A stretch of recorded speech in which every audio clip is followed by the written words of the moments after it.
I thirst for souls, come to me. I thirst, I thirst. Who will help bring them to me?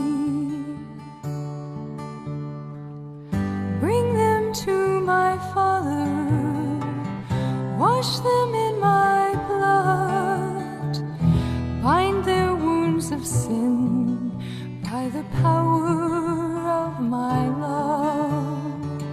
Tell them of my mercy, show to them my heart, pierced and ever broken, with love to impart. I thirst, I thirst, I thirst for souls, come to me. I thirst, I thirst. Who will help bring them to me? Many tears are falling, souls have lost their way, tired and discouraged, too broken to pray. Will you be my tenderness? All the world will see. I am always waiting. Please come to me. Come to me, all you who labor and are heavy laden, and I will give you rest. Take my yoke upon you and learn from me, for I am gentle and lowly in heart, and you will find rest for your souls.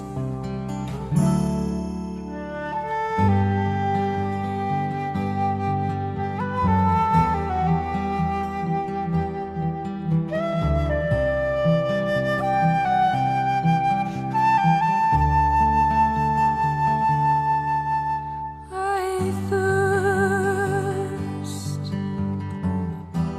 I thirst, I thirst for souls, come to me. Who will help bring them to me? I thirst.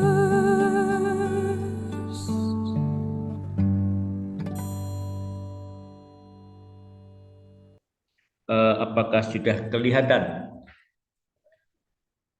Oke, sudah, Romo. Ya, terima kasih. Tema di bulan ini terkait dengan Ekaristi, maka saya akan masuk ke situ. Hanya saya agak perlu hati-hati. Mengapa hati-hati?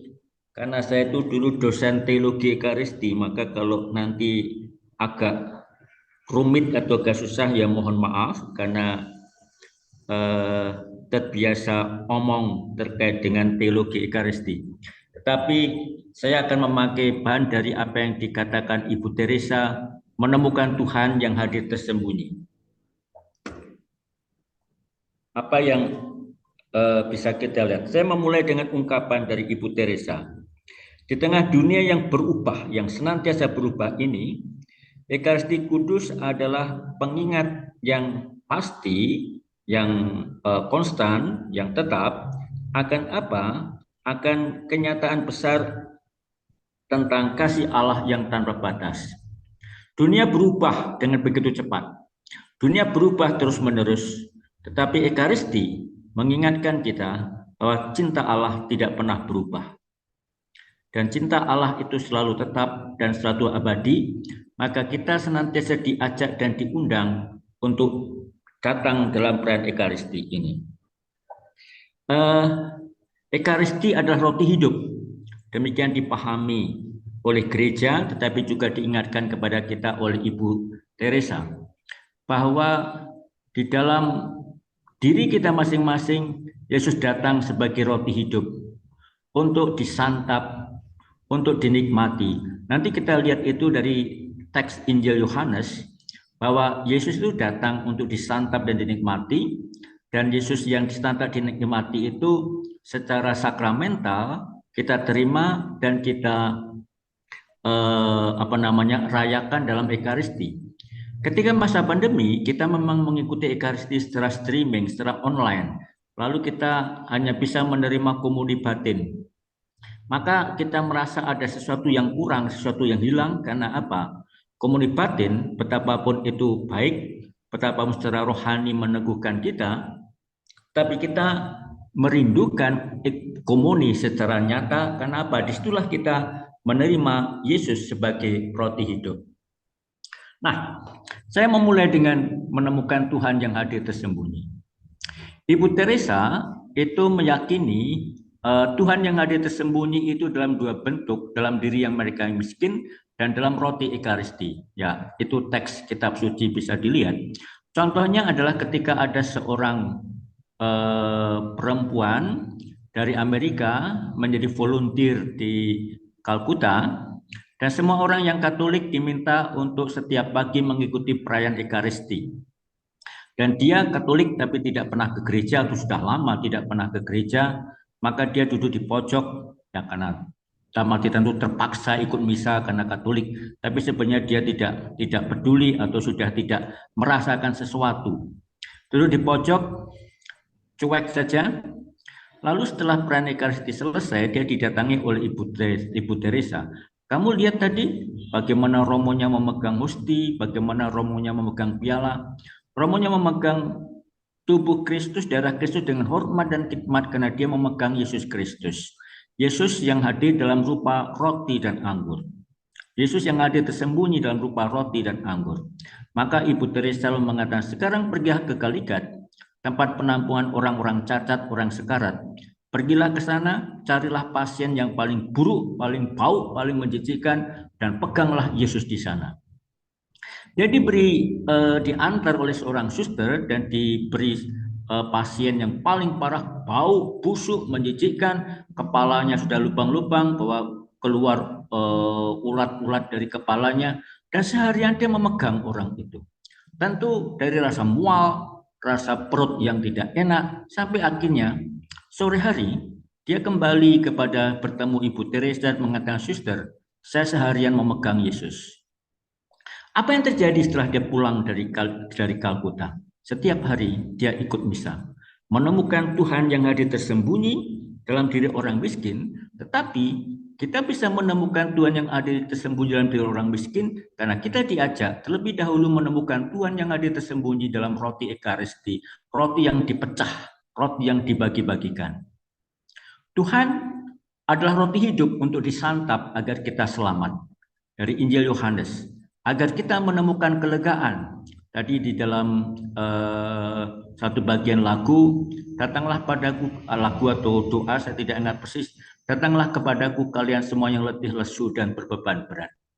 Agar apa? Agar kita menemukan hidup dalam kelimpahannya.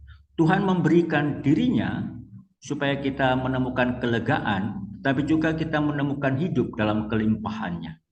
Dan itu hanya bisa diberikan oleh Yesus, dan sebagai orang Katolik kita menerima dan menikmatinya di dalam Ekaristi. Ekaristi adalah landasan memuaskan dahaga Yesus akan kasih. Karena dalam Ekaristi, dia memuaskan dahaga kita akan kasih dan akan keselamatan. Maka tidak mengherankanlah kalau Ekaristi dan adorasi menjadi sumber kekuatan hidup dan spiritualitas Ibu Teresa, tapi sumber dan kekuatan hidup bagi para pengikut Ibu Teresa. Kita menemukan kekuatan dan sumber pelayanan dan hidup kita dari mana? Dari Ekaristi. Oleh karena itu, Ibu Teresa sangat menekankan kepada pengikutnya, kiranya juga kepada para rekan kerja, kerabat kerja, coworkers, supaya apa? Menimba hidup dari Ekaristi, tetapi juga dari adorasi.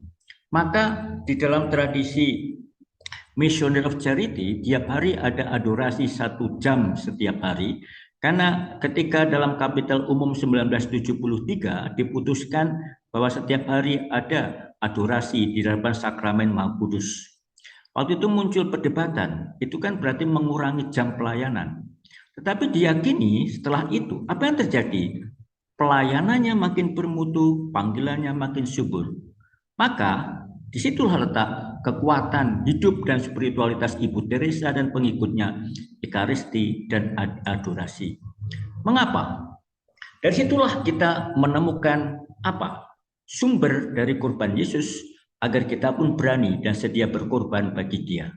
Karena kita mengenali dan menghayati dalam Ekaristi pengalaman akan kurban Yesus yang memberikan diri bagi kita demi keselamatan kita, demi keselamatan dunia, supaya apa?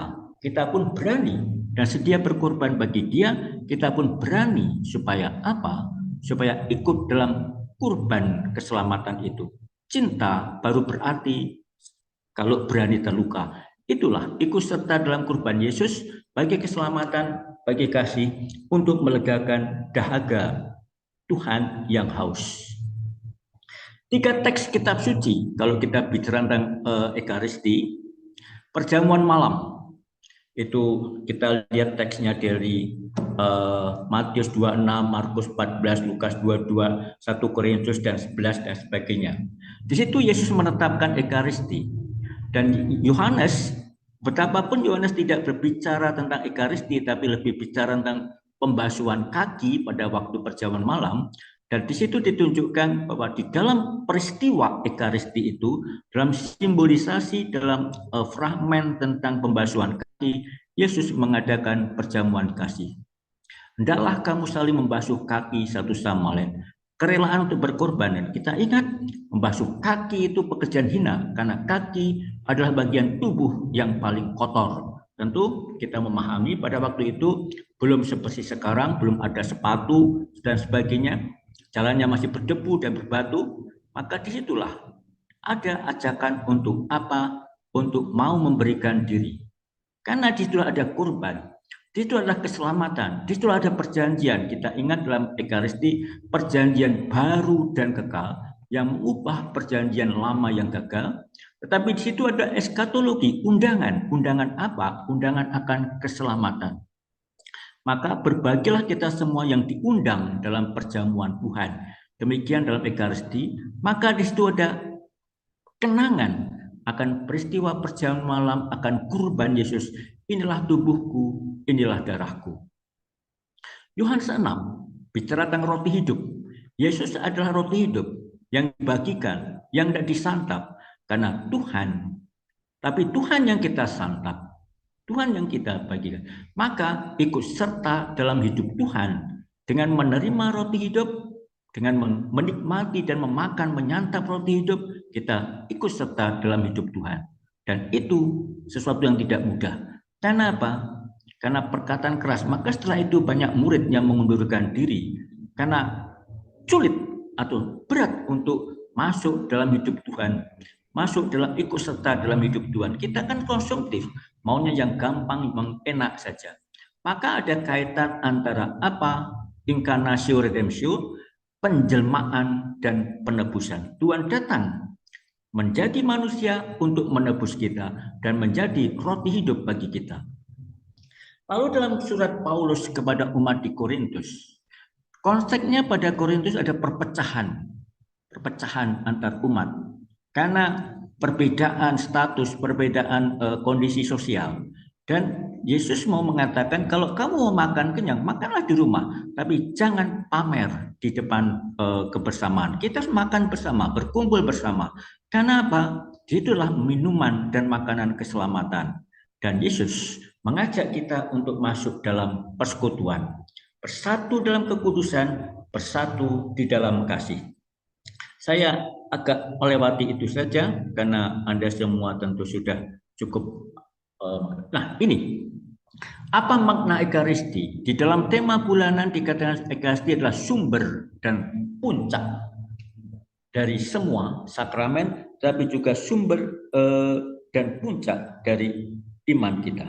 Maka dikatakan di situ dalam hidup dan pelayanan gereja bersumber dan berpuncak pada Ekaristi. Hidup kita bersumber dari Ekaristi, tetapi berpuncak dari Ekaristi. Kita menimba kekuatan dari Ekaristi dan untuk melakukan pelayanan dan juga menjalankan pelaksanaan hidup kita, dan akhirnya semua yang kita lakukan, yang kita kerjakan pelayanan kita bawa sebagai puncaknya pada apa? Ekaristi. Maka berawal pada Ekaristi dan menuju pada Ekaristi.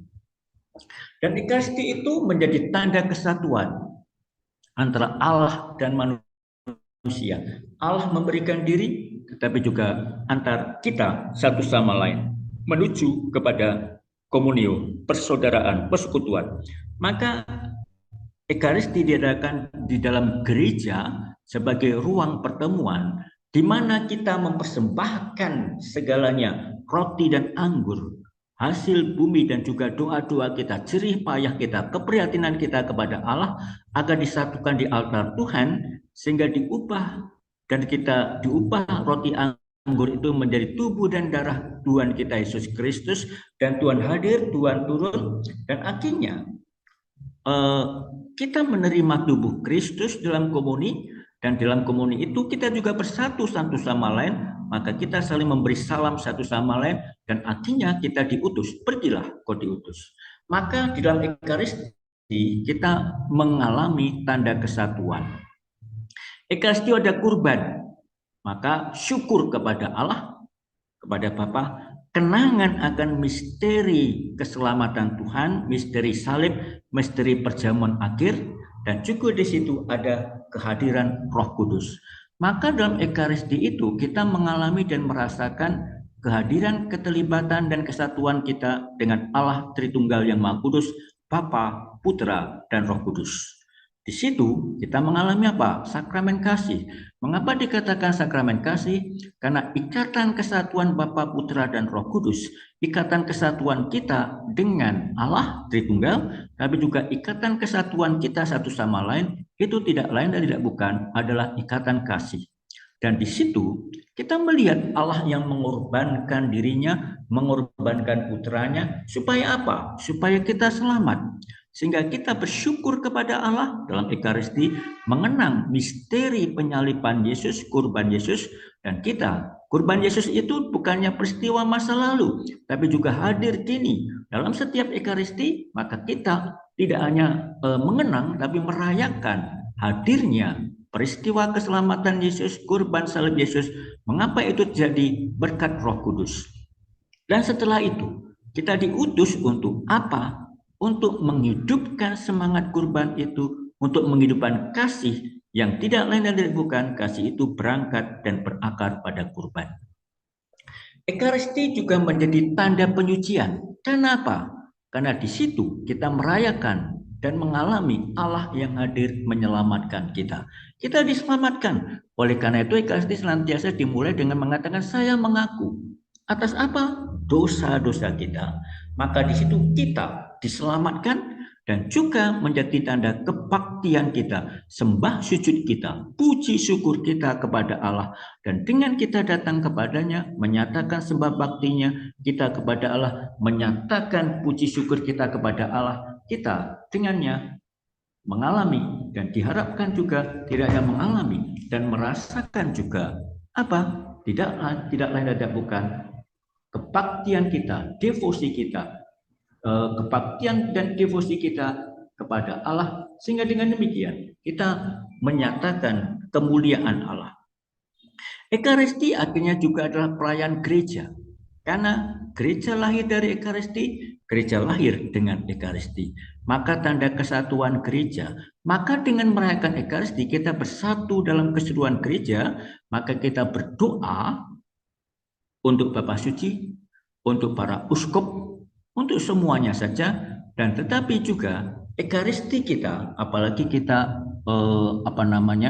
gereja universal, dalam ritus Katolik Roma, ritus Latin, kita mempunyai ritus tata cara yang kurang lebih sama.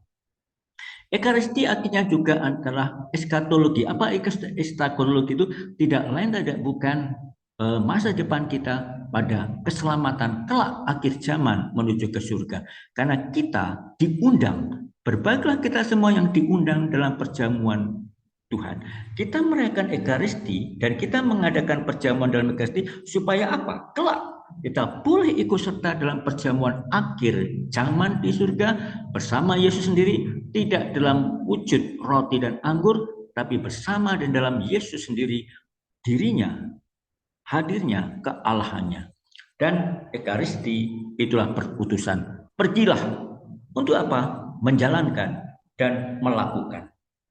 Kurang lebih demikian kita yang bisa kita lihat makna dari Ekaristi, maka kita bisa memahami mengapa Ibu Teresa mengatakan sumber dan landasan hidup pelayanan dan spiritualitas Ibu Teresa berangkat dan berakar pada Ekaristi. Tidak ada sakramen yang lebih mulia, tidak ada sarana yang lebih hebat, tidak ada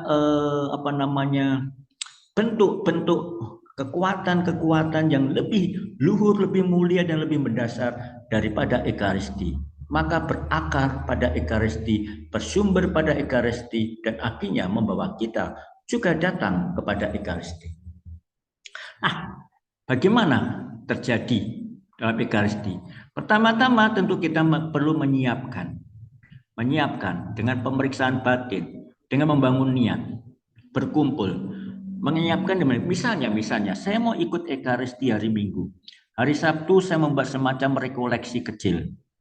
Maka ketika kita mengatakan saya mengaku, saya tahu apa yang saya lakukan. Jadi rekoleksi kecil itu semacam saya mereview hidup saya selama 1 minggu ini, kesalahan-kesalahan apa yang saya buat, dosa-dosa apa yang saya buat.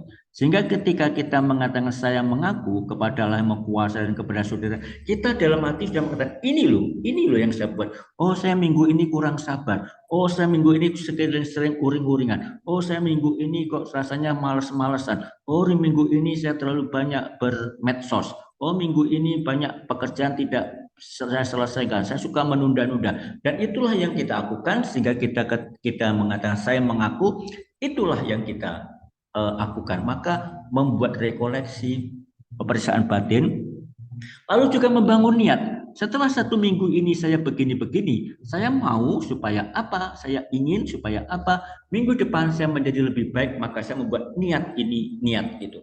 Gak usah banyak-banyak, kebanyakan mah tidak dilaksanakan. 1-2 sajalah. Lalu niat-niat itu yang kemudian kita bawa dalam doa umat ketika kita diberi kesempatan untuk menyampaikan doa kita. Tuhan, minggu depan saya ingin begini, begitu. Saya ingin menjadi lebih sabar. Saya ingin menjadi lebih rajin, lebih tekun, misalnya seperti itu. Maka Ekaristi itu perlu disiapkan. Seringkali kita datang dalam Ekaristi tidak siap apa-apa, bengong saja, hanya ngikutin karena kita tahu sambil tidur pun kita tahu kapan duduk, kapan berdiri, kapan berlutut, kapan ngomong, kapan diam, dan katanya saat paling baik untuk tidur adalah khotbah. Nah, kalau hanya begitu saja, maka Ekaristi akan lewat begitu saja. Maka kita diajak apa? Datang, menyadari keberadaan diri sebagai orang yang berdosa, menyadari keberadaan diri sebagai orang membutuhkan Tuhan, dan mendengarkan sabda supaya ditegah, teguhkan dalam sabda, mempersembahkan diri. Tuhan, selama 1 minggu ini saya begini-begini, saya ingin persembahkan diri saya, niat saya, kehendak saya, dan keinginan saya, supaya apa? Ikut dalam persembahan diri Tuhan. Dan menerima persembahan diri Tuhan. Apa persembahan diri Tuhan itu? Diwujudkan dan ditandakan di dalam tubuh Kristus yang kita terima, untuk akhirnya kita diutus, dikuatkan, laksanakan, jalankan apa yang menjadi niat kita, apa yang menjadi pesan yang diberikan Yesus lewat bacaan yang kita dengarkan. Maka pangkalnya adalah sabda. Dan baik sebelum kita mengikuti Ekaristi, kita membaca dulu bacaan yang akan dibacakan dalam Ekaristi, sehingga kita bisa mempersiapkan diri, sehingga kita bisa tahu, oh Tuhan tidak memberikan pesan seperti ini, Tuhan tidak mengatakan sesuatu. Dan di dalam itu kita dihadap sabda, bagaimana Allah bertindak menyelamatkan kita, bagaimana Allah menyatakan cintanya kepada kita, dan bagaimana kita seringkali tidak membalas cinta Tuhan, sehingga kita, sebagaimana dikatakan dalam spiritualitas Ibu Teresa, aku haus, dan kita tidak sungguh menjawabnya. Maka sabda itu mengisahkan Allah yang bertindak dan menyatakan keselamatan kasih-Nya. Artinya perayaan Ekaristi adalah sebuah perayaan kasih. Kenapa? Kita duduk semeja dengan Tuhan yang hadir di tengah kehidupan. Dan kita duduk semeja dengan Tuhan. Di dalam sama-sama berkumpul di seputar dan di sekeliling altar. Kita duduk semeja dengan Tuhan yang hadir di tengah-tengah kita, hadir di tengah-tengah kehidupan kita. Seingat saya, terakhir kali saya misa di kelompok KKIT itu, ya mohon maaf, KKIT Kebayoran itu di rumahnya Putris untuk berdoa juga bagi Pak Waji. Dan di situ kita berkumpul bersama, duduk semeja dengan Tuhan yang hadir di tengah-tengah kita, dan kita berpusat pada Kristus yang memberikan kekuatan kepada Pak Waji, memberikan kekuatan kepada semua. Maka dalam perayaan Ekaristi itu, karena itu di masa Advent, lalu ada pengakuan dosa, ada minyak suci, dan ada Ekaristi, dan kita diperdamaikan dengan Allah dan diperdamaikan satu sama lain. Dan itulah kita duduk semeja dengan Tuhan. Kutipan dari Ibu Teresa. Kita tidak dapat memisahkan hidup kita dari Ekaristi. Maka kita dari Ekaristi, dari apa yang kita lakukan, maka kalau orang bertanya, Suster, dari mana Suster mendapatkan kegembiraan, sukacita, dan energi, daya untuk melakukan apa yang Suster lakukan? Maka Ibu Teresa mengatakan kekuatan akan sukacita dan energi sumber daya untuk melayani tidak lain tidak bukan dari Ekaristi. Ekaristi tidak hanya menerima Ekaristi, tetapi juga di dalam Ekaristi kita merasakan dan mengalami Tuhan melega. Tapi dalam Ekaristi kita juga merasakan, mengalami, melegakan dahaga Kristus. Maka Dia mengundang kita untuk datang sebab Dia lapar, dahaga akan apa? Akan jiwa-jiwa. Dan dalam kita mengikuti Ekaristi, kita memberikan kelegaan kepada Tuhan dan ingin melegakan dahaga Yesus. Karena apa? Di situ kita merasakan dan mengalami Tuhan yang memberikan daya kepada kita, maka kita memberikan diri kepadanya. Maka, kata-kata lain dari Ibu Teresa, kalau kita memahami Ekaristi, kita tidak dapat meninggalkan gereja. Kenapa? Karena hati kita menjadikan tidak bisa terpisah dan tidak bisa lepas dari Ekaristi, dan Ekaristi hanya mungkin di dalam gereja. Sebabnya apa? Ya, secara praktis saja untuk Ekaristi kita perlu imam, dan imam itulah imam gereja Katolik. Maka kalau kita memahami dan merindukan Ekaristi, kita tidak mungkin meninggalkan gereja. Nah, Ekaristi adalah ajakan untuk berbagi, untuk bersatu, dipanggil pada persekutuan antar pribadi. Barang siapa memandang kasih, memandang Tritunggal. Karena kita dipersatukan satu sama lain. Karena apa? Disitulah kita sadar, kalau Ibu Teresa kata-katanya mengatakan, kalau ada perang, ada perpecahan, itu kenapa? Karena kita tidak sadar bahwa kita adalah bagian dari satu sama lain. Dan Ekaristi membawa kita kepada kesatuan. Sebabnya apa? Disitulah Ekaristi kita mengalami panggilan untuk membangun kesatuan. Maka kita berdamai satu sama lain, berkumpul satu sama lain. Ekaristi kita mengalami Allah yang bertindak. Lakukanlah ini sebagai kenangan akan daku. Pergilah kau kuutus. Di situ Allah bertindak menyelamatkan, tetapi tidak hanya menyelamatkan. Kita yang sudah menerima keselamatan kasih itu diutus untuk apa? Mewartakan dan mewujudkan keselamatan, mewartakan dan mewujudkan kasih. Kita yang sudah dilegakan rasa hausnya oleh Tuhan dan ikut serta melegakan dahaga Tuhan, maka kita pun juga diajak untuk melegakan dahaga dunia ini akan Tuhan akan kasih. Dan disitulah kita berbagi. Maka Ekaristi menjadi sumber kekuatan yang menggerakkan untuk berbuat kasih. Ibu Teresa sebelum melakukan pelayanan senantiasa mengajak kita untuk ikut dalam perayaan Ekaristi. Cinta baru sejati, baru berani terluka. Setelah kita mencetap, mengalami dan merasakan Yesus yang mengorbankan diri, Yesus yang memberikan nyawanya, tidak ada kasih yang lebih besar daripada kasih seorang memberikan nyawanya untuk sahabat-sahabatnya, dan Yesus yang membiarkan diri terluka, membiarkan diri mati malahan, dan itu mengajak kita untuk berani berkorban, berani terluka, mewujudkan dan menyatakan kasih. Ekaristi adalah rahmat, gracia, dan rahmat itu dibagikan secara gratis, cuma-cuma, agar terwujudnya kasih. Maka hidup baru berarti bila berbagi kasih kepada yang lain. Disitulah aspek pelayanan dan disitulah aspek kurban. Karena apa? Kita menerimanya secara cuma-cuma, gracia itu kita terima secara gratis, maka hendaklah kita memberikan juga secara cuma-cuma. Sebenarnya dengan demikian kita menyebarkan dan mewujudkan budaya kasih. Di tengah kecenderungan yang egois, mau menang sendiri, semakin dibutuhkan budaya berbagi, sharing, solidaritas, dan saling peduli satu sama lain.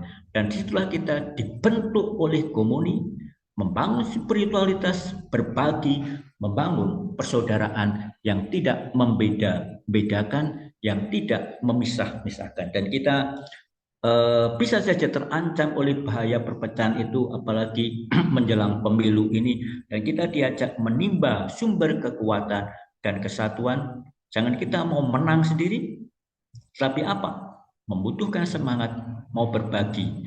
Jangan kita merasa diri benar, baik dan benar sendiri saja, tapi juga mau berbagi. Supaya apa? Supaya kita hanya bisa membangun kesatuan kalau kita mau berbagi satu sama lain. Ungkapan broken bread for the broken people, roti yang terpecah untuk orang-orang yang terpecah, mereka yang menderita, mereka yang rapuh, mereka yang membutuhkan perhatian. Karena Allah yang menjadi manusia dalam diri putranya Yesus Kristus adalah Allah yang datang untuk menyelamatkan dan memulihkan kehidupan. Maka Allah hendak mewujudkan tindakan kasih-Nya adalah solidaritas, kepedulian. Dan disitulah kita menemukan Tuhan yang hadir tersembunyi. Allah yang menjadi manusia kini hadir dalam rupa roti dan anggur. Allah yang menjadi manusia, Allah yang hadir tersembunyi dalam diri manusia, pribadi Yesus Kristus, kini hadir dalam rupa roti dan anggur. Supaya apa? Supaya kita pun juga ikut dalam tindakan Allah yang menyelamatkan, memulihkan kehidupan, sehingga kita ingin membagikan dan memberikan pelayanan kasih. Maka Ekaristi merupakan perayaan tindakan penebusan Tuhan. Allah yang bertindak menebus dan menyelamatkan kita. Maka bisa dikatakan Ekaristi adalah perayaan kehidupan. Dan kehidupan itu adalah apa? Saya tidak ngapus kok kalimatnya tidak jalan, ini ada sesuatu yang keliru itu. Kehidupan di situ kita merasakan dan mengalami apa? Tidak lain dan mengalami bread of life, bread for life. Roti hidup adalah roti bagi kehidupan, maka kita berbagi hidup. Ekaristi dan kehidupan itu terkait satu sama lain. Dan di situ kehidupan tidak hanya pribadi, personal, Allah dan manusia, tetapi juga sosial. Karena apa? Karena kita diutus untuk berbagi. Pergilah kau diutus. Mohon maaf sedikit bau-bau Ignatian contemplativus in actione. Kita diajak berkontemplasi dalam tindakan, dalam karya, dalam keterlibatan kita. Supaya apa? Dalam tindakan, karya, pelayanan dan keterlibatan kita menemukan Tuhan. Maka menemukan Tuhan dalam segala dan segala dalam Tuhan. Roti hidup, Ekaristi yang kita terima tidak dibagikan supaya apa? Kita menemukan juga Tuhan yang hadir tersembunyi dalam diri saudara dan saudari kita. Maka Ibu Teresa mengajak mendekan pada perempuan tadi, romonya memegang Yesus, memegang roti, hosti dan anggur dengan hormat dan khidmat karena dia memegang Yesus. Maka pergilah ke Kaligat, peganglah Yesus. dalam diri saudara dan saudari kita yang menderita. Kita diundang dalam Ekaristi bukan karena pantas, tapi karena dicintai. Bukan karena pantas. Seumur-umur kita tidak pantas. Saya pun sebagai Romo tidak akan pernah pantas. Tapi karena dicintai, maka Ekaristi adalah undangan kasih. Karena apa? Tuhan haus untuk mencintai, tetapi juga Tuhan haus untuk dicintai. Maka kita datang dalam Ekaristi karena kita dicintai dan karena kita mau mencintai, melegakan dahaga Yesus itu, maka kita diajak membangun budaya kasih di tengah dunia yang langka akan kasih. Dan ini sangat tipikal dan sangat khas dalam Ibu Teresa. Ikut membangun kehidupan yang terpecah agar dia menjadi segala dalam segala. Segalanya diperdamaikan dalam Tuhan kita Yesus Kristus, sehingga dengan segala sesuatu diselamatkan di dalam Dia. Nah, ini sudah saya terangkan tadi, maka tidak akan saya ulangi saja karena di situ menekan kurban di tengah masyarakat sekarang ini semakin dibutuhkan semangat untuk berkorban. Nah, mengapa Ekaristi penting? Karena di situ Ekaristi kita mengenang merayakan apa? Situasi lapar akan kasih. Karena lapar akan kasih lebih sulit untuk diatasi daripada lapar akan roti. Dan dunia ini tidak hanya lapar akan roti, akan lapar akan kasih, lapar untuk dicintai, lapar untuk mencintai. Dan di situ di Ekaristi kita menimba dan belajar dari pengalaman lapar akan kasih. Karena Tuhan memberikan dirinya untuk mencintai, tapi juga untuk apa? Dicintai. Sehingga dengan demikian Ekaristi adalah sakramen kasih. Menjadi tidak diinginkan, tidak dicintai, tidak dipedulikan, dilupakan. Itu kelaparan yang paling besar, kemiskinan yang paling besar. Oleh karena itu, kita diajak untuk belajar dari misteri Ekaristi. Akhirnya di bagian akhir, Ekaristi terkait dengan derita Yesus. Kalau Yesus tidak menetapkan Ekaristi, kita akan melupakan salib. Maka kita harus memastikan kita jangan melupakan Ekaristi. Karena kalau kita melupakan Ekaristi, kita melupakan salib. Kalau kita melupakan salib, kita lupa akan Yesus mengatakan, I thirst, akan haus. Maka Yesus memberikan kepada kita Ekaristi sebagai kenangan akan kasih-Nya. Sebab kalau kita memandang Kristus pada salib, kita akan memandang apa? Memandang Dia yang mencintai kita. Maka kalau kita memandang Yesus dalam Ekaristi, kita juga memandang betapa Dia mencintai kita. Maka Yesus yang mengatakan aku haus di salib, juga kini mengatakan yang sama aku haus di dalam Ekaristi. Sehingga kita diundang ikut serta dalam Ekaristi untuk apa? Melegakan, merasakan, mencicipi dan menikmati Tuhan yang haus, supaya apa? Kita pun juga boleh ikut serta melegakan dahaga Yesus yang haus. Itu yang bisa saya sampaikan sebagai bahan. Moga-moga cukup jelas dan tidak terlalu cepat. Mohon maaf karena saya tukang omong soalnya. Ya, terima kasih. Oke, teman-teman kerabat dan sahabat ITM, silahkan bisa dibuka suara dan videonya, dan kita akan coba sharing atau bertanya, karena hari ini ya ada Romo Grace yang tadi seperti yang dikatakan, Romo Grace ini adalah spesialisasinya ya di dalam Ekaristi.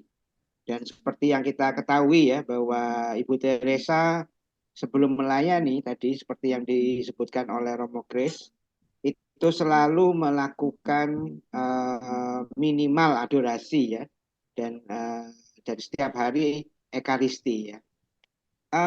Saya sangat Romo tersentuh ya dengan tadi yang Romo menceritakan bahwa setiap pelayanan dari Mother Teresa, dari suster-suster itu selalu diawali dengan Ekaristi ya. Dan itu yang menjadi kerinduan juga Romo, yang ada dengan pelayanan-pelayanan di Surabaya khususnya ya. Karena di Surabaya kalau pelayanan itu seringkali masih doanya singkat Romo. Doa sebelum pelayanan itu aja. Dan saya hari ini diingatkan ya, terima kasih Romo Kris, diingatkan bahwa perjumpaan kita dengan Yesus itu ada di dua ya tempat ya, dalam orang miskin dan juga dalam Ekaristi tadi ya, yang Romo tadi sebutkan di awal.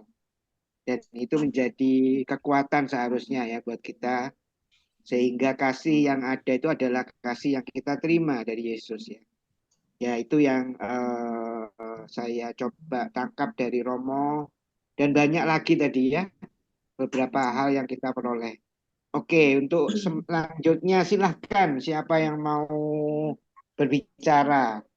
Kalau kemarin saya ingat itu Bu Koni waktu Romo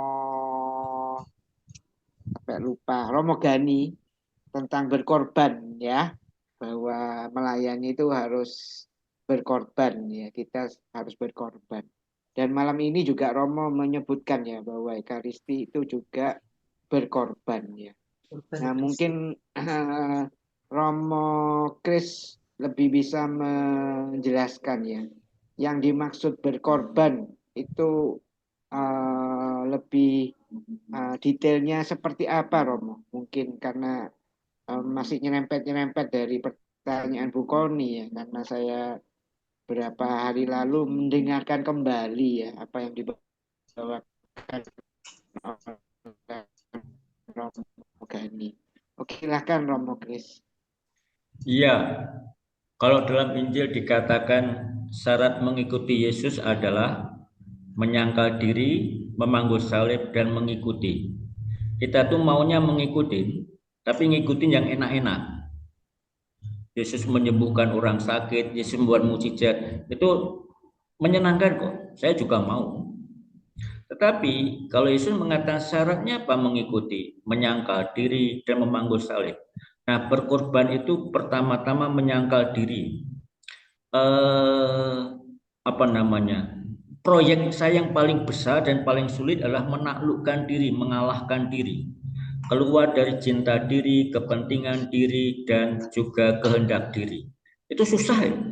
Karena dalam banyak hal saya itu masih egois. Masih mau cari sendiri. Masih mau merasa benar dan baik sendiri. Maka pertama-tama menyangkal diri. Dan menyangkal diri itu berarti apa? Mencari apa yang baik bagi sesama, baik bagi bersama, dan terlebih apa yang baik bagi Tuhan. Maka menanggalkan diri atau mengosongkan diri. Allah yang menjadi manusia adalah Allah yang mau merendahkan diri. Apa yang menjadi menarik? Yesus itu menyelamatkan kita tidak dengan cara yang enak dan mudah, tapi dengan memanggul salib. Tidak ada kasih yang lebih besar daripada kasih seorang yang memberikan nyawanya bagi sahabat-sahabatnya.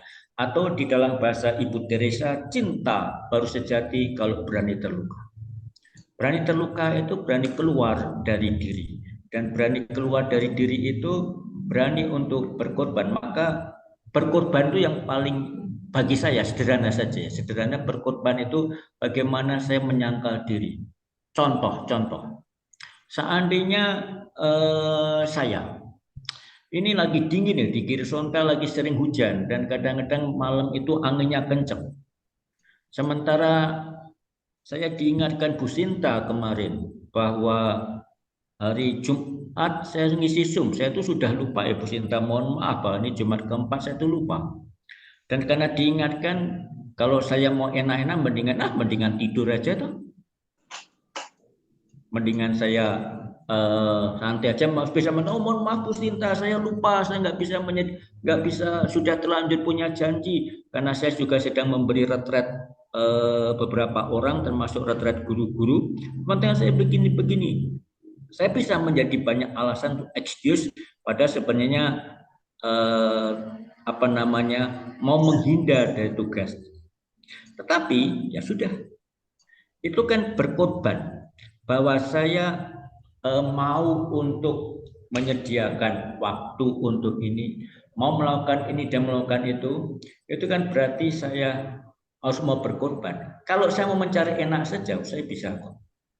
Bulan Januari ini saya banyak memberi retret guru-guru Yayasan Kanisius. Itu Yayasan Kanisius bukan Kanisius Menteng yang kaya itu. Guru-guru Yayasan Kanisius cabang Semarang sekitar 270 orang, guru dan karyawan 9 gelombang. Ketika saya menerima permintaan itu, saya tuh ketika menerima itu saya berpikir, Januari itu sebenarnya biasanya saya tidak banyak memberi retret. Nah ini tiba-tiba disuruh 9 gelombang dari awal Januari sampai besok 7 Februari baru selesai. Kalau saya mau enak saja, saya mengatakan oh nggak bisa. Tetapi saya pikir-pikir, kalau saya hanya mau begitu saja, apa artinya hidup ini? Maka ketika saya menyediakan diri, itu berarti saya harus berkorban. Bagi saya keluar dari cinta diri saya, kepentingan diri saya, karena saya mau mencari apa yang enak, yang menyenangkan, yang membuat saya bisa santai, membuat saya bisa ini dan itu, dan sebagainya, dan sebagainya. Maka aspek kurban itu yang harus saya lakukan. Betapapun karena saya sibuk itu, nah karena ini ada Bu Sinta, saya mengaku dosa bahwa tugasnya Bu Sinta belum saya lanjutkan lagi untuk menerjemahkan itu. Nah, jadi ya sudah, ini bagian dari resiko kok. Maka berkorban itu paling berat adalah mengalahkan diri. Pada dasarnya kita itu malas. Pada dasarnya kita itu mudah lupa. Pada dasarnya kita mau itu seenaknya. Maka itulah korban yang paling nyata. Tetapi bagaimana kita mau melayani dan peduli kepada orang. Contohnya Ibu Maria. Mendapat kabar gembira dari malaikat Tuhan bahwa dia akan mengandung Yesus putra Allah dari Roh Kudus. Dan sebelum malaikat pergi, malaikat mengatakan Elizabeth saudarimu mengandung di usia tua. Yang dipikirkan Maria adalah Elizabeth. Dia tidak memikirkan dirinya sendiri, bahkan tidak berbangga dengan statusnya sebagai ibu Tuhan. Maria lebih memperhatikan Elizabeth bahwa kalau ada seseorang mengandung di usia tua, pasti berat, pasti tidak enak, pasti membutuhkan bantuan. Itulah yang dipikirkan Maria. Demikian juga ketika Maria ikut ada hajatan di Kana. Maria tidak duduk manis di depan bagaikan sosialita karena dia orang penting, ibu Tuhan, walaupun orang tidak peduli. Bagi Maria, status ibu Tuhan itu tidak sesuatu yang dia banggakan. Sudah dijalan. Tetapi apa yang dibuat Maria? Dia masuk ke dapur, melihat apa yang terjadi di dapur. Oleh karena itu dia tahu bahwa anggurnya habis. Dan Yesus juga ternyata keluyuran ke dapur. Maka Yesus juga tahu. Maka kemudian Maria meminta Yesus untuk bertindak.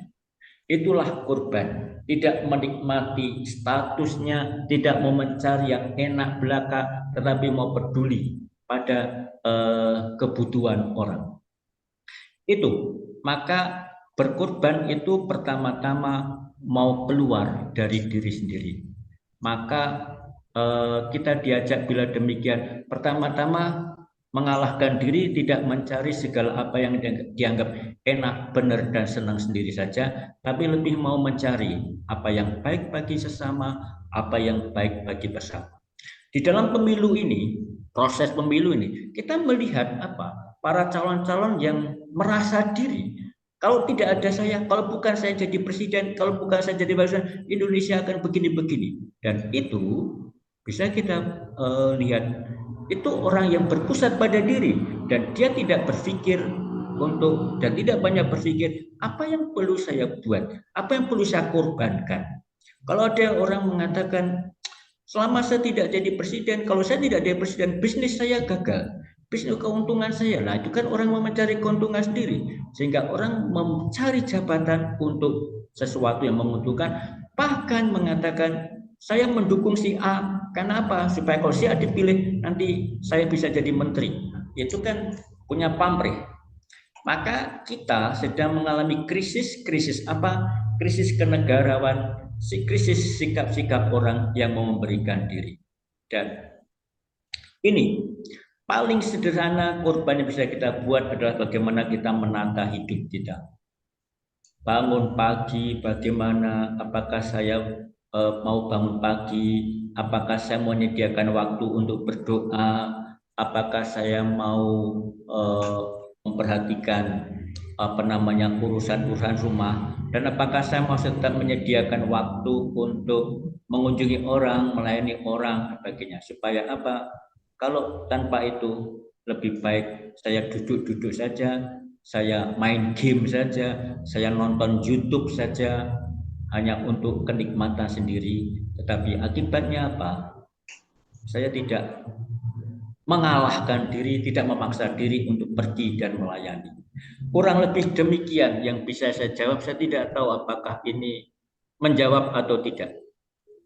Ya Romo, terima kasih ya karena sederhana ya, menyangkal diri ya Romo ya. Ya oke Romo, terima kasih. Ini Romo ada Bu Bernadette Esther. Mungkin Bu Bernadette Esther bisa menyampaikan sendiri. Silahkan Bu Bernadette Esther. Mohon maaf, off cam ya, Romo sedang tidak terlalu bagus sinyalnya. Romo Sugeng Dalu, Romo. Pernyataan Romo tentang memahami Ekaristi dengan baik akan membuat kita tidak meninggalkan gereja. Itu pernyataan Ibu Teresa loh, bukan saya loh. Ya, Romo mengutip. Ya. Tapi itu sungguh-sungguh mengingatkan saya dan ya benar sekali pernyataan itu. Nah, saya teringat pada anak-anak yang sudah dewasa muda. Mereka sedang sibuk bekerja, sedang meniti karir, dan terkadang lupa ke gereja, Romo. Dan saya khawatir ketidakadaan kerinduan untuk mengikuti Ekaristi lambat laun nanti bisa membawa mereka semakin lama semakin jauh dari gereja. Nah, bagaimana caranya supaya pernyataan tadi juga bisa masuk ke dalam diri mereka ya Romo? Apa yang harus, kalau diomongin kan sudah pasti nggak akan didengar Romo ke orang tua. Tetapi bagaimana, dan contoh bahwa misalnya mama papanya juga berusaha untuk setiap hari ke gereja juga tidak menggerakkan mereka gitu Romo. Nah bagaimana ya Romo caranya? Karena itu saya melihat bahwa sesuatu yang salah satu pegangan juga, salah satu ibaratnya kait supaya mereka menahan supaya anak-anak ini tidak lepas dari gereja. Matur nuwun Romo, mohon pencerahan. Ya, kadang-kadang orang tidak mau ke gereja mungkin karena melihat bahwa itu orang-orang pada rajin ke gereja, kecuali hidupnya gitu-gitu aja, lalu merasa skeptis. Tetapi saya memakai 3 contoh ya. Contoh pertama itu bukan dari Ibu Teresa. Kalau Akutis itu seorang beato 15 tahun, gaul sebagaimana layaknya orang Itali, suka sepak bola, suka gadget, dan penampilannya seperti orang muda. Maka ketika dia dibeatifikasi, gambarnya dia memakai celana jeans dan sepatu sneaker. Yang menarik adalah orang tuanya tidak pernah ke gereja. Bapak ibunya terakhir ke gereja itu pada waktu pemberkatan pernikahan, dan setelah itu tidak pernah ke gereja. Tapi bayangkan, dari anak orang tua seperti itu punya anak yang orang suci. Tapi dari mana kalau Akutis itu menemukan kegembiraan datang dari Ekaristi? Karena 2 hal. Pertama, pembantunya itu orang Polandia, sangat saleh. Maka dia tergerak melihat hidup pembantunya, saleh, sangat tekun berdoa, dan hidupnya baik, ramah, penuh kasih, dan melayani dengan penuh kebesaran dan kelembutan. Itu yang pertama. Yang kedua, dia menemukan kegembiraan di gereja karena apa? Disitulah dia bisa bermain sepak bola bersama teman-temannya. Jadi misioner, habis itu main sepak bola, atau sebelum latihan main sepak bola, dan menemukan itu. Nah, jangan-jangan kita mungkin anak-anak muda sekarang tidak menemukan kegembiraan di gereja itu. Ke gerejanya datang pergi, dan tidak menemukan kegembiraan, tidak menemukan teman, atau tidak menemukan circle dalam bahasa orang muda sekarang yang membuat dia happy dan kerasan di situ. Nah, contoh kedua dari Ibu Teresa yang saya ceritakan tadi. Ada seorang gadis dari Amerika, tidak pernah ke gereja, tapi Katolik, tapi mungkin bosan ya liburan ke London, ke Roma, ke Paris, ke Berlin atau ke mana-mana kota-kota besar, Milan dan sebagainya. Dia bosan. Tiba-tiba dia memutuskan mengisi liburan musim panas untuk menjadi volunteer di Kalkuta, tempatnya Ibu Teresa. Mungkin dia mendengar itu, kok tampaknya heroik ya. Tapi Ibu Teresa mewajibkan dia untuk ikut misa. Bagi yang Katolik ikut misa pagi sebelum melayani. Dan dia ikut, dia hanya duduk di pojok skeptis, ya gitu, sebenarnya cuek aja dengan ekaristi. Ya sudah terlanjur sampai situ dan sudah disuruh lagi. Tapi ketika dia pergi ke Kaligat dan menunggui dan menyentuh orang yang sekarat itu, orang yang parah, bau menjijikkan itu, dia mengatakan dan Ibu Teresa mengatakan, kamu lihat romonya tadi memegang hosti dan piala dengan hormat dan khidmat karena dia memegang Yesus yang hadir tersembunyi dalam rupa roti dan anggur. Sekarang pergilah ke Kaligat, temuilah pasien yang paling parah menjijikkan dan peganglah Yesus di situ. Menemukan Yesus yang hadir tersembunyi dalam diri mereka yang menderita. Contoh yang ketiga, ada orang Jerman, gadis atau cowok saya tidak ingat persis, orang muda lah, mau pergi ke Sydney, saya tidak ingat persis tahun berapa, untuk World Youth Day di Sydney. Nah, apa yang terjadi? Dia karena ikut kelompok orang muda magis, kelompok orang muda yang didampingi oleh Yesuit di Jerman, maka dia sebelum pergi ke Australia, dia mampir di Jakarta dan ikut program immersion, live in. Maka dia kemudian ditempatkan di Bandar Gebang, itu tempat pembuangan sampah di Jakarta. Tempatkan di situ, live in di situ, hari pertama, hari kedua dia marah pada pemerintah Indonesia yang tidak becus karena dia melihat anak-anak mengais-ngais sampah-sampah untuk mendapatkan makan, sampahnya busuk dan sebagainya. Dia marah pada Indonesia, negara tidak becus dan sebagainya. Lalu beberapa hari kemudian marahnya kepada Tuhan. Apa Tuhan itu? Katanya mencintai, katanya peduli, tapi membiarkan ada orang miskin begitu saja. Orang yang hanya bisa hidup dari mengkais-kais sampah di tempat pembuangan sampah itu. Setelah dia capek marah, dia menemukan sesuatu. Mengapa anak-anak itu, walaupun hidupnya dari mengais-ngais sisa-sisa makanan sampah, mereka bisa tertawa lepas, bisa gembira dan sebagainya. Sedangkan saya, yang hidupnya terjamin, hidupnya enak, karena dia berasal dari keluarga yang cukup mampu di Jerman, kok sulit ya tertawa selepas, secerah dan selebar itu. Ada apa? Nah, waktu itu dia didampingi, waktu masih ada Romo Sandiawan yang mendampingi dia. Kemudian dia pergi ke Australia, masih membawa pertanyaan itu. Dan di Australia dia ikut dalam adorasi, dalam kebaktian dan sebagainya. Dan dia menemukan ekaristi. Maka ketika dia pulang ke Jerman, dia segera menulis surat kepada, kalau tidak keliru, Romo Sandiawan. Sekarang saya tiap hari ikut misa. Kenapa? Ingat Bandar Gebang. Kalau anak muda itu masih sibuk dengan dirinya sendiri, sibuk dengan pekerjaan, sibuk dengan ini dan itu, tidak punya waktu untuk orang lain, tidak punya waktu untuk melihat penderitaan dan pergulatan orang lain, maka dia juga sulit untuk memahami Tuhan yang hadir, Tuhan yang menemani pergulatan orang. Kesan saya, orang-orang muda kan lebih cenderung untuk membangun dunia dalam dirinya sendiri, circle-nya, lingkarannya, kalau saya capek bekerja, sebelum saya pulang clubbing, ke kafe, duduk-duduk ngopi, happy dan sebagainya. Lalu akibatnya hidup itu dibangun di seputar dirinya. Yang Paus Fransiskus memakai istilah self-referential, pusatnya ada sendiri, gue banget, mau me time, mau healing. Baik sih, me time healing itu juga baik. Tetapi kalau dia tidak mau menjumpai orang, bagaimana kita bisa memahami dan mengalami mereka yang menderita, mereka yang miskin, yang hidupnya mungkin biaya hidup sebulan tidak lebih gede daripada uang jajan saya sehari.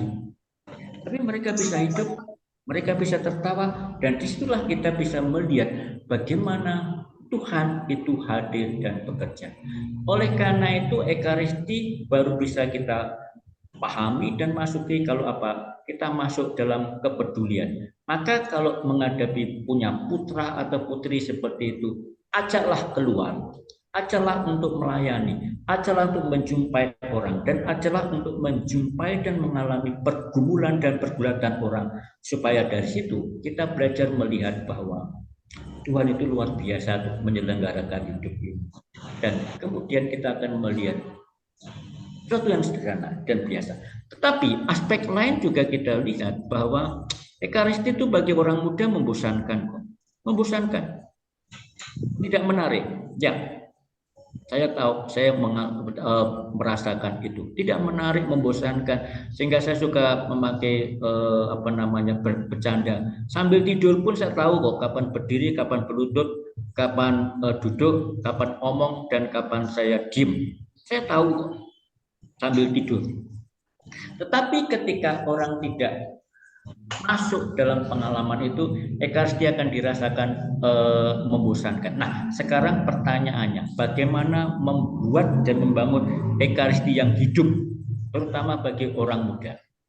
Di Jogja, di Gereja Kota Baru, ingin selalu berusaha membuat lama Ekaristi orang muda. Tapi ternyata tidak mudah, karena cukup banyak orang, bahkan romo-romo yang anti dengan semuanya. Nah, ini tidak mudah. Baru saja kita kehilangan Romo Prir yang sangat getol dengan lagu-lagu inkulturasi. Tapi ternyata sekarang trennya itu tidak terlalu menghargai inkulturasi. Lagu-lagu yang dari daerah, orang Flores tentu suka menyanyikan lagu yang bernuansa Flores. Orang Batak tentu ingin lagu-lagu bernuansa Batak. Tapi seakan-akan semuanya itu sekarang kurang begitu dihargai. Maka saya bisa memahami itu tidak mudah. Maka sekarang pertanyaannya bagaimana membuat Ekaristi itu hidup bagi orang muda, dan ini menjadi pertanyaan kepada romo-romo termasuk saya ini. Bagaimana romo-romo membuat Ekaristi yang menyenangkan, yang buat orang muda kerasan dan senang dan merasakan menemukan sesuatu dari situ, pertama. Yang kedua, kalau Ibu Teresa adalah selalu menghubungkan antara menemukan Tuhan yang hadir tersembunyi dalam Ekaristi dengan Tuhan yang hadir tersembunyi dalam orang-orang miskin. Nah, bagaimana? Mulainya dari mana? Kalau kita mulai dari Ekaristi dulu tidak. Tapi pengalaman Ibu Teresa mulai mengajak orang untuk menjumpai orang yang menderita, supaya bisa tahu bahwa Tuhan itu menyelenggarakan hidup. Tetapi menjumpai orang menderita tidak dengan marah. Saya kagum dengan Ibu Sumarsih, ibunya Wawan, yang sudah 17 tahun tiap hari Kamis berdiri di depan istana. Tidak untuk meminta supaya anaknya hidup kembali, tapi memperjuangkan hak dan menjual martabat mereka menjadi korban. Dan dia 17 tahun berdiri di situ, bertekun tiap hari Kamis, dan Ibu Sumarsih menemukan kekuatan dari mana? Karena dia menimba dari Ekaristi, dari hidup Yesus. Nah, ini tentu tidak mudah, karena mungkin jawaban saya agak teoritis karena saya tidak punya anak. Tetapi pengalaman saya dengan orang-orang muda adalah mengajak mereka keluar, ayo kita jalan-jalan, ayo kita melihat ini dan itu, dan kemudian mengajak merefleksikan realitas hidup, sampai akhirnya mengajak mereka, lihat, Yesus yang menyelenggarakan hidup, dan Yesus menyatakan, terus kamu mau ngapain kalau melihat ini dan itu? Itu yang bisa saya jawab. Tentu tidak sangat memuaskan, tetapi ini kiranya perlu jawaban yang didialogkan, tidak jawaban sepihak begitu saja. Mohon maaf kalau tidak sangat menjawab. Ya, terima kasih. Mungkin Bu Esther mau menanggapi. Bu Esther, silakan. Iya Romo, memang sudah pernah dicoba untuk mengajak keluar dari dari kegiatan mereka yang sehari-hari. Katakan misalnya dalam pertemuan lingkungan, di mana mereka juga bisa bertemu dengan teman-teman sebaya, atau untuk kegiatan yang lainnya, misalnya mengikut sertakan mereka dalam Sen Egidio. Hanya contoh kecil misalnya mengajak mereka untuk makan siang Natal, menjadi volunteer dalam acara makan siang Natal. Tetapi akhirnya yang terlibat hanya mamanya karena kemudian anak-anaknya nggak usah ya mama aja katanya.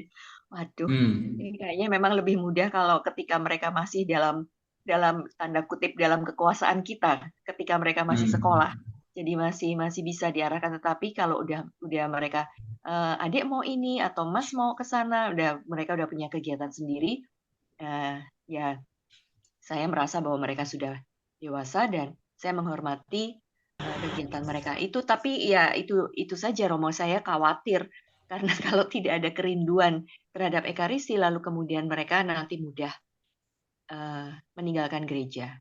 Begitu Romo. Terima kasih sudah sedikit memberikan ide kepada memang membutuhkan ketekunan ya.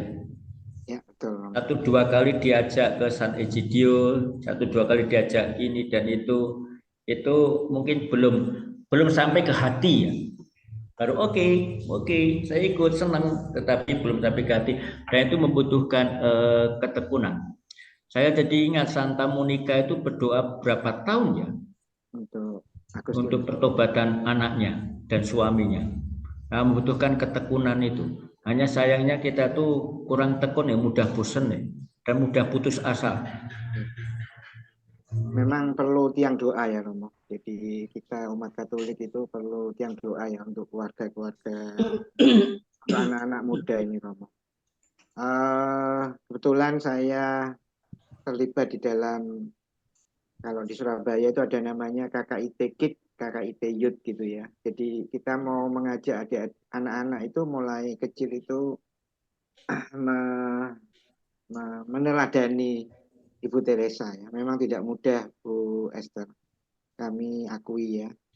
Bahkan dulu awal-awal waktu kami melakukan kunjungan ke Oma Opa yang kami sebut sebagai Christmas Carol, kami sebelumnya memberi info kepada adik-adik bahwa yang dikunjungi itu adalah Yesus sendiri yang ada di dalam Oma dan Opa yang kesepian begitu. Jadi nanti kalian akan menyanyi untuk Oma Opa, untuk Tuhan gitu. Jadi kami memasukkan secara perlahan-perlahan. Mungkin awalnya bagi mereka aneh gitu ya. Bahkan kemarin ada anak-anak yang lucu ya, karena dia main tablo. Kemudian hari Minggu itu ngomong sama saya begini, Kak, aku enggak mau jadi kambing lagi. Jadi. Saya guyung ngekel ya, karena dia jadi tablonya itu jadi kambing. Lah kenapa? Enggak enak Kak, suruh ngerangkak gitu. Maksudnya kan kotor, karena dia itu mungkin ya biasa hidupnya bersih. Tapi saya bilang, itu loh korban, kamu berkorban ya untuk Tuhan Yesus. Ya memang tidak mudah memang untuk mengajak anak-anak muda, makanya kami juga mengajak mereka berjumpa dengan Yesus. Itu yang pertama sih. Dan yang penting kebahagiaan gitu. Kebahagiaan dalam arti ya tadi Romo bilang kesenangan itu. Dan memang dulu waktu awal-awal anak saya ajak ke Oma Opa itu, yang betulan sakitnya itu rematik Romo, tangannya pengkor ini Romo. Ya, disuruh nyium Romo, ndak mau Romo, ndak berani. Karena kami keluarga kalau di Surabaya itu ndak kayak orang di Jakarta ya. Ketemu mungkin dipeluk biasa bagi mereka. Nah, saya sama keluarga saya pertama kali dipeluk oleh teman-teman itu saya rasa aneh gitu ya. Saya sendiri Romo merasa begitu. Nah, apalagi anak-anak memeluk oma yang dalam tanda kutip tuh tangannya yang ya istilahnya itu menakutkan bagi mereka. Tapi ya pelan-pelan mereka mau. Dan syukur ya sampai sekarang mungkin kayak putra saya ketika di Jakarta saya tanya ke gereja. Oh ya ke gereja ya itu mungkin dari ingatan mereka ya. Tetapi memang tidak mudah karena masih banyak anak-anak muda yang ya saya kira bahkan lari ya dari gereja Romo. kayak Bu Esther tadi sudah meninggalkan, bahkan ya karena merasa sekarang ini banyak agama New Age ya. Karena kemarin saya juga hampir tertarik dengan sesuatu yang ternyata yaitu berbau New Age juga ya. Memang awalnya karena ya kepingin sesuatu lah Romo. Jadi tapi ternyata itu bawaannya New Age ya. Dan sekarang masuknya itu banyak cara ya. Itu mungkin juga jadi tugas kita bersama Romo ya, saya kira ya. Oke, mungkin masih banyak waktu. Silahkan siapa yang mau bertanya ya. Tadi Bu Bernadette Esther sudah. Silahkan ya. Karena ada yang mau bertanya lagi? Ini saya lihat tadi ada Romo ya. Romo hilang ya. Romo Rudi ya kelihatan.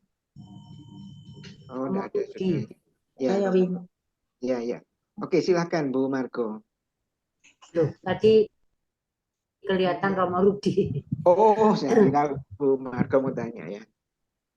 Ya seperti yang mungkin saya sedikit ini aja ya memberikan ini mengenai ibu yang putra putrinya mungkin aja setelah pandemi betul ya, untuk mengembalikan mereka ke gereja itu memang betul Romo tadi ditelateni dan itu berapa lama terus diingatkan lagi diajak. Dan memang ini PR dari masing-masing paroki ya. Mengenai Romo Pierre itu benar-benar sangat bermanfaat. Kenyataannya di tempat kami itu kalau ada misa inkulturasi penuh. Sebab mereka ternyata juga rindu gitu. Jadi inkulturasi Manado ya kebetulan kami ini Kolintang gitu ya. Kadang-kadang inkulturasi Betawi itu lagu-lagunya juga mengarah ke sana itu ternyata anak-anak muda itu tergerak dan dengan suasana baru itu mereka jadi senang gitu, senang untuk hadir. Mungkin aja memang PR dari masing-masing Romo paroki dan dengan didukung oleh ini anak-anak muda yang aktif gitu bisa menggerakkan hati bagi mereka itu. Ya sementara saya cuma bisa sharing karena mungkin keluhan dari ibu tadi banyak sekali yang dikeluhkan oleh orang tua setelah pandemi ya. Itu Romo cuma memberikan ini saja. Tapi ide mengenai Romo Pierre tadi benar-benar bagus ya. Sebetulnya. Ya Bu Margo. Sebetulnya bukan anak-anak aja ya. Bu Margo yang malas ya. Karena jujur dengan setelah misa online termasuk saya juga tergoda. Tergoda ya kalau bisa. Iya. Online aja cepat ya, enak, praktis, nggak perlu kemana-mana, duduk, nggak perlu persiapan ya, langsung kurang 5 menit kita langsung ya. Tapi hari ini sebetulnya menarik ya. Online itu meracuni itu, kadang-kadang pakai daster gitu kan, jadi ya. Kan enak. Jadi akhirnya ya saya tidak persiapan, tidak ada ini, tapi memang saya memaksakan gitu, betul kata Romo Chris. Ya kita harus memaksakan diri ya. Kalau mau nyaman, mau enak. Boleh saya tanya Win? Oh iya silahkan Bu Koni ya. Terima kasih. Ya silahkan Bu Koni ya. Sebelumnya saya mau beberapa bulan yang lalu Romo ingat ini saya ingat yang ditanyakan Romo waktu itu film. Itu The Young Messiah Romo. Ya. Jadi waktu Tuhan Yesus masih muda, masih kecil. Kemudian pertanyaan saya bukan pertanyaan itu sebagai apa ya Romo? Yang saya tanyakan itu kalau ada misa kemudian adorasi setelahnya. Kok saya merasa kalau komuni dulu semua selesai baru adorasi. itu rasanya gimana Tuhan Yesus ada di dalam, sudah bersama saya, Romo. Kemudian kita menyembah seperti itu. Nah, saya pernah ikut misa di Tegal Jaya, Bali, sama Romo Willy. Itu umat diajak setelah doa syukur agung dan menuju ke komuni, itu adorasi dulu, Romo. Itu rasanya saya lebih enak. Karena nyembah-nyembah terus kami menerima komuni, tubuh Yesus Kristus, tubuh Yesus sendiri. Nah, bagaimana Romo? Karena saya kalau di sini kan semua adorasi itu menerima komuni, setelah itu selesai baru adorasi. Nah, kalau saya merasa ini Tuhan Yesus sudah sini, kita menyembah-nyembah di sana, padahal Tuhan Yesus sudah di dalam diri saya. Itu Romo. Terima kasih. Ya, ini sebenarnya praktek di mana-mana. Komuni habis itu adorasi, bahkan di Roma pun terjadi seperti itu. Tetapi begini, betul bahwa saya menerima Yesus, Yesus ada dalam diri saya, tapi Yesus juga ada di dalam hosti itu, secara sakramental. Maka saya menyembah itu, ini lebih lebih kebaktian, lebih devosi, kan beda ya. Kalau saya masuk gereja dan tabernakelnya terbuka, itu berarti sakramen Maha Kudus tidak ada di situ, maka saya tidak perlu berlutut, karena sakramen Maha Kudus tidak ada di situ. Tetapi kalau saya masuk gereja dan di situ ada sakramen Maha Kudus, ada hosti yang sudah dikonsekrer, maka saya memberi hormat. Maka sebenarnya adorasi itu merupakan perpanjangan dari Ekaristi. Itu gereja mengatakan adorasi itu merupakan perpanjangan dari Ekaristi, sehingga Ekaristi selesai, kemudian diperpanjang dengan adorasi. Dengan adorasi itu apa? Saya menyatakan rasa bakti saya kepada sakramen Maha Kudus. Nah, Yesus sudah ada di sini, tapi sakramen Maha Kudus itu yang saya sembah. Saya sembah baktikan, dan itulah yang terjadi. Maka kemudian diakhiri dengan berkat dari sakramen Maha Kudus yang diletakkan di monstran. Di Polandia sangat terkenal dengan monstran Maria. Monstrannya itu bentuknya Maria.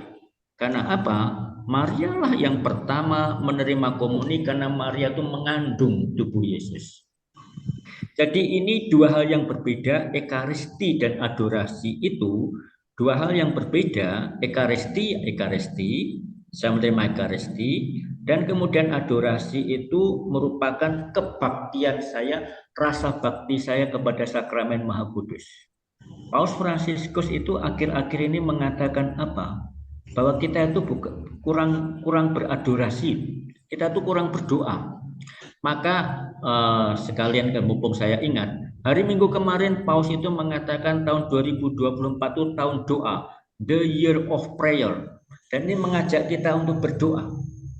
Dan adorasi itulah salah satu bentuk yang paling hendak dipopulerkan oleh Paus untuk kita lakukan. Ingat, Ibu Teresa itu sejak tahun Missionary Charity, sejak tahun 1973 dalam kapital umum memutuskan 1 jam sehari adorasi di depan sakramen Maha Kudus. Dan akhirnya, walaupun waktu itu ada pertanyaan apakah ini tidak mengurangi jam pelayanan, tapi hasilnya apa? Pelayanannya makin baik dan bermutu, dan panggilan makin subur. Dan kita, jangan-jangan kita terjebak dalam aktivitas. Kalau memakai kata-kata Paus Fransiskus, gereja itu melakukan banyak hal, aktivitasnya banyak, tapi kosong, tidak ada iman. Karena apa? Tidak ada doa. Apinya tidak membakar, dan api minyaknya itu tidak ada, dan minyak itu tidak membakar. Dan maka yang dilakukan di Tegal Jaya itu sebagai salah satu alternatif, oke. Tetapi kita ingat, Ekaristi dan adorasi dua hal yang berbeda, dan adorasi itu merupakan istilahnya, saya tidak ingat persis istilah dalam acara resmi gereja, sebagai perpanjangan, dan adorasi bisa dibuat di luar Ekaristi.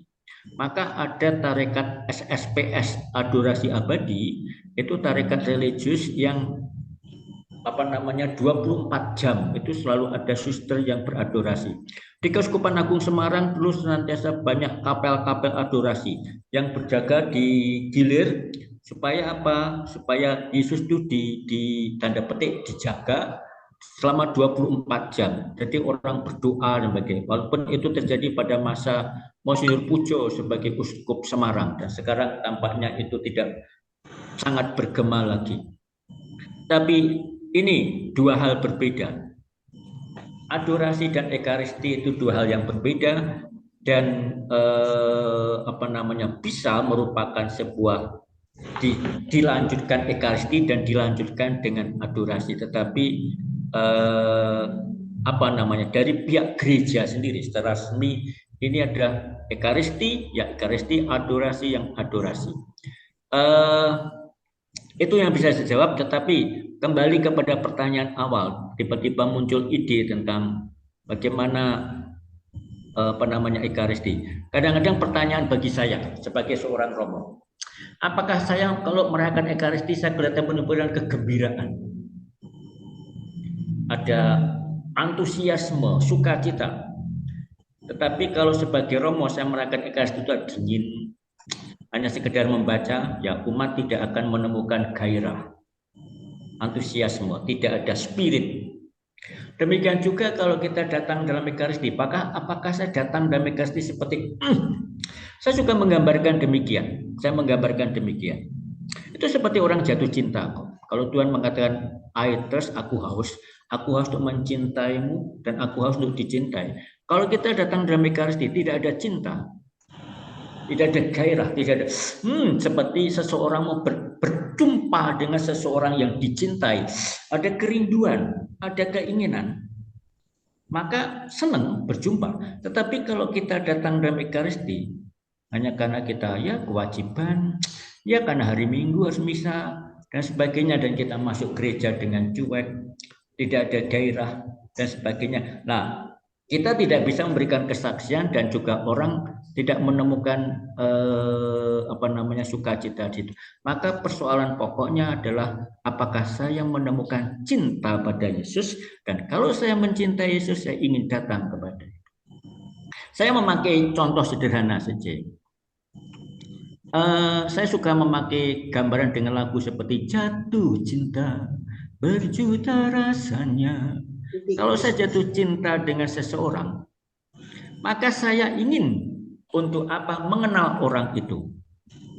Apa kesukaannya, apa ini dan itu. Demikian juga kalau saya jatuh cinta dengan Yesus, saya ingin mengenal Yesus, maka baca kitab suci. Maka ekaristi pun didukung dengan apa? Apakah saya rajin membaca kitab suci?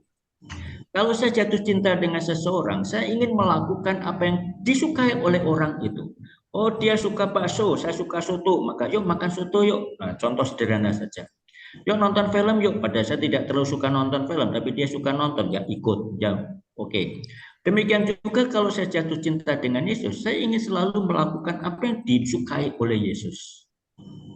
Nah, kalau saya jatuh cinta dengan seseorang, saya ingin berduaan dengan dia. Mojok berdua, malam mingguan berdua, nonton berdua, kafe berdua, makan berdua. Demikian juga kalau saya jatuh cinta dengan Yesus, saya ingin sering berduaan dengan dia, maka saya berdoa. Dan orang yang jatuh cinta itu wajahnya cerah, wajahnya segar, penuh dengan senyum. Maka kalau saya jatuh cinta dengan Yesus, maka saya wajahnya segar dan senyum. Love begins with smile. Tetapi kalau orang Katolik ke gereja cemberut, skeptis, begini saja, ya tidak menarik. Ya, romonya nggak menarik, kurnya jelek. Nah, tetapi pertanyaannya, kita bisa memberikan kesaksian bahwa ekaristi menyenangkan kalau apa? Kalau kita jatuh cinta pada Yesus. Dan saya senang untuk ketemu. Yes, tuh kita ke gereja. Nah, saya dulu waktu kecil, karena rumah saya, waktu saya muda, bukan waktu saya kecil. Mengapa saya mengatakan waktu muda dan bukan kecil? Karena sekarang saya masih kecil. Tetapi saya mengatakan, saya tuh dididik oleh bapak ibu saya ke gereja itu menyenangkan. Ayo, besok ke gereja ya, besok ke gereja ya. Lalu besok pakai pakaian yang bagus ya.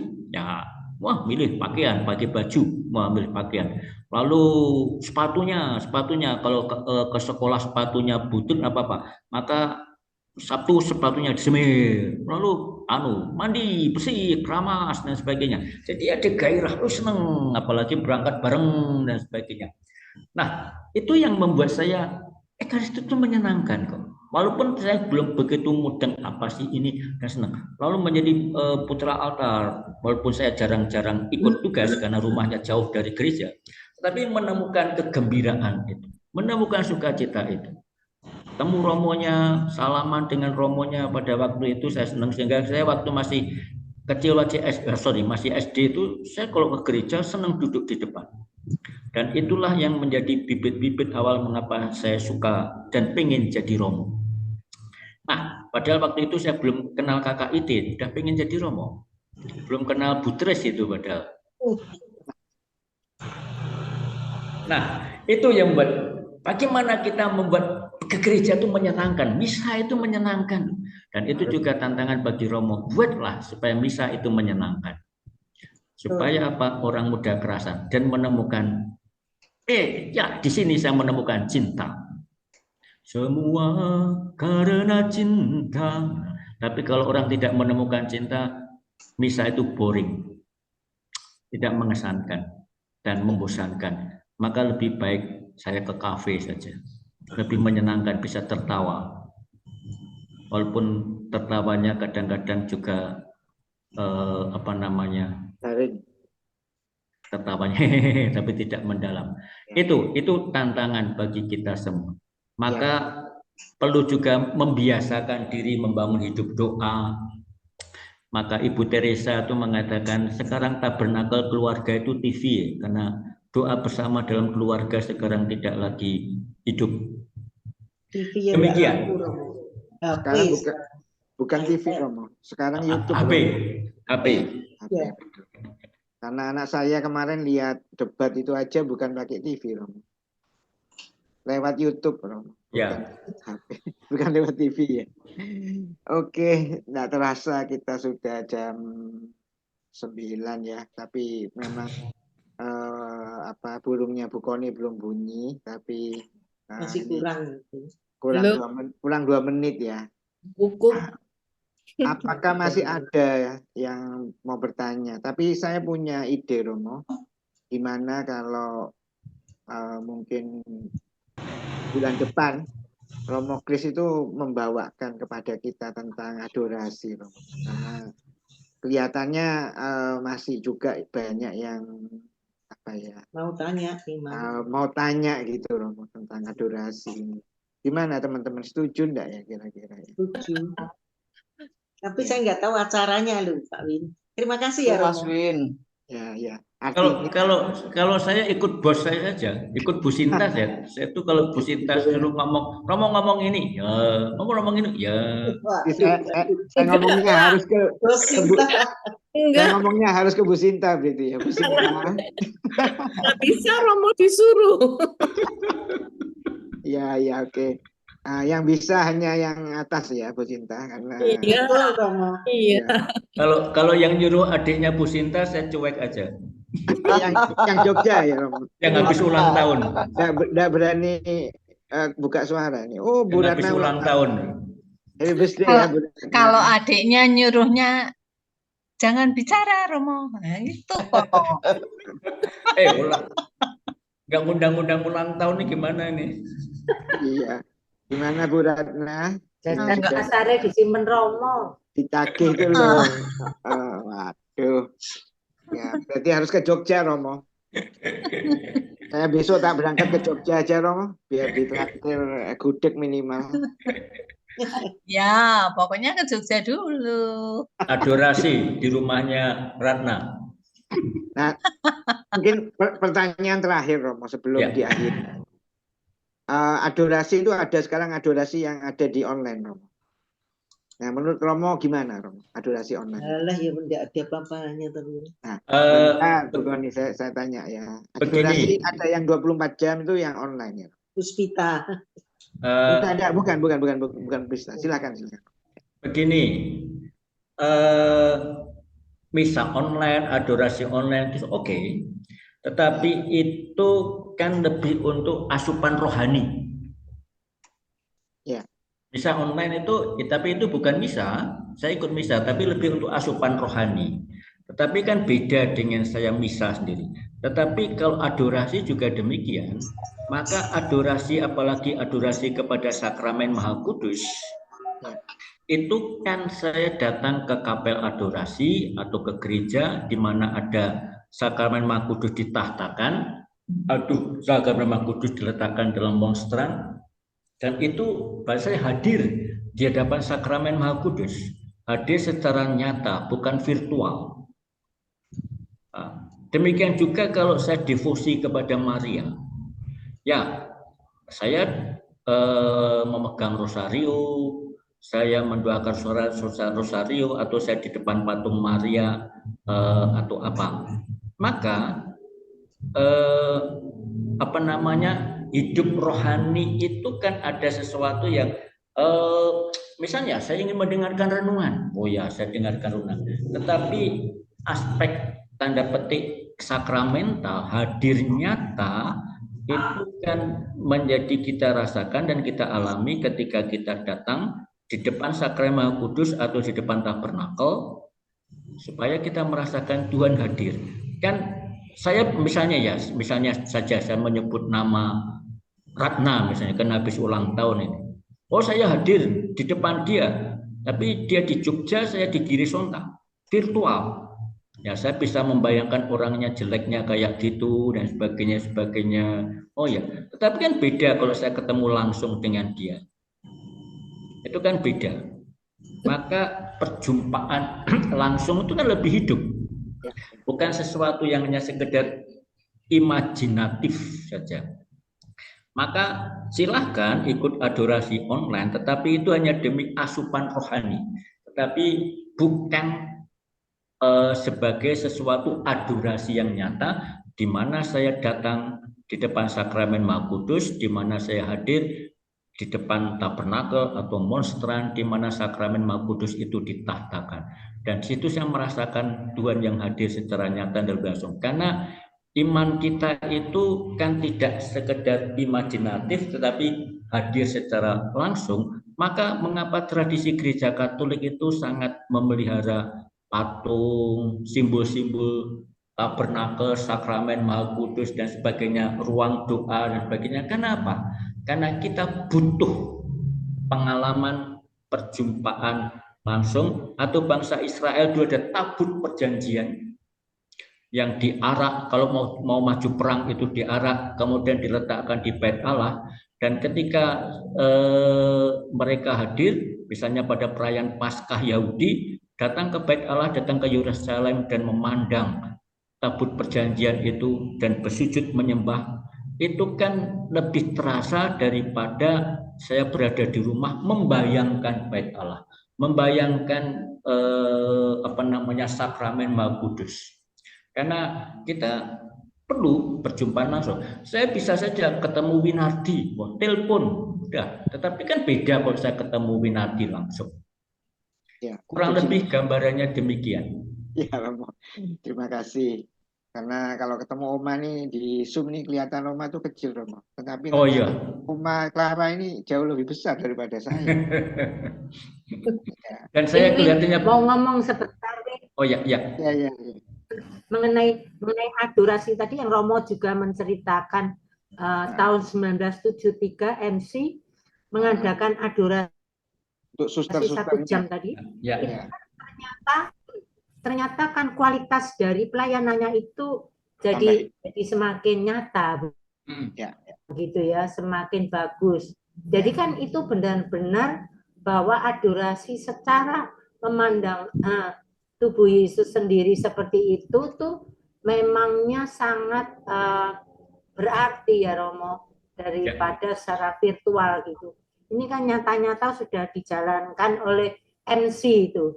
Ya, Sepertinya itu. ya betul Bu Marco. Memang Adorasi Putri Karmal ya.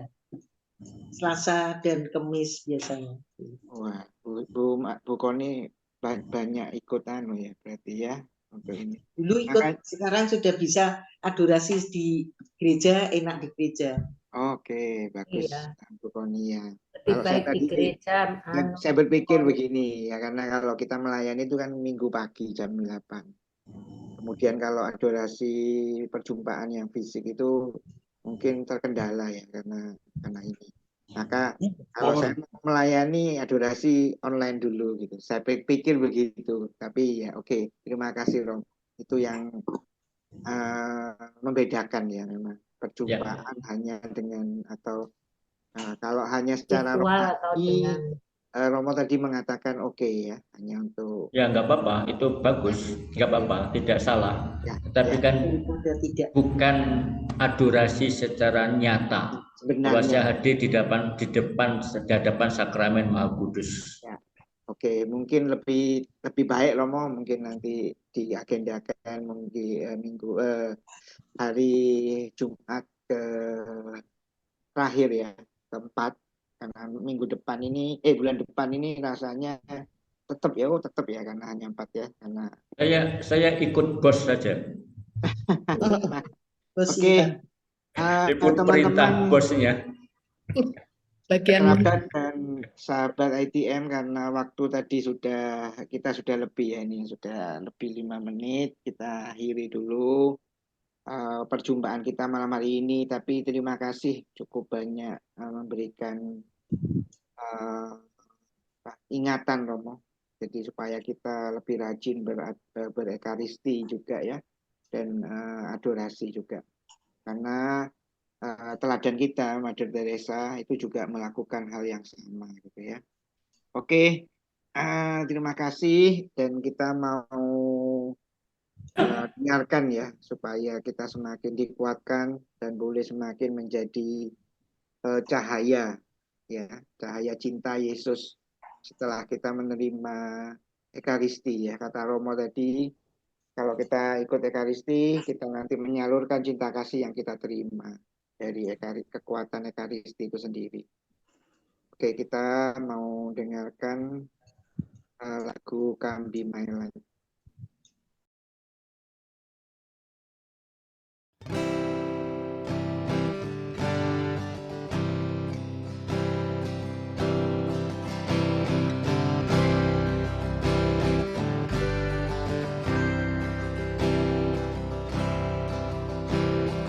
Come follow me,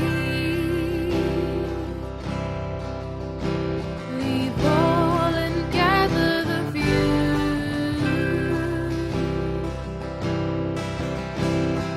Come live my life. Will you refuse? Will you refuse? Come carry me into the dark of the cold. Come be my light. Come be my love. Come carry me into the darkest of holes. Come be my light. Come be my light. Lord, I am unworthy. This I feel is beyond me. Lord, I am afraid. Is it me that you choose? Me that you choose? Lord, send me your spirit. I am poor. Lord, give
my life.